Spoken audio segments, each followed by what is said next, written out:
Hi everyone! In this week tutorial, I will show you how to adjust the margins in Kilonotes.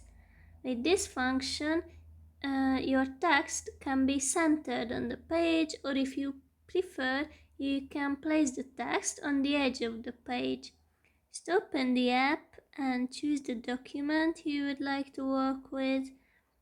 And after that, go to the three dots right here. And now you can see note settings, and we need paper margin adjustment like this.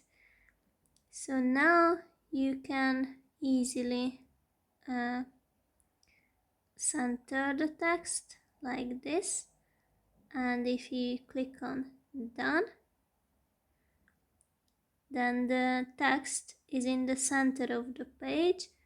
Or if we go back, we can do like this, so we have more white space next to the text. Done. And you can see now, for example, you can take notes next to the text. That's basically it. I hope it will be useful.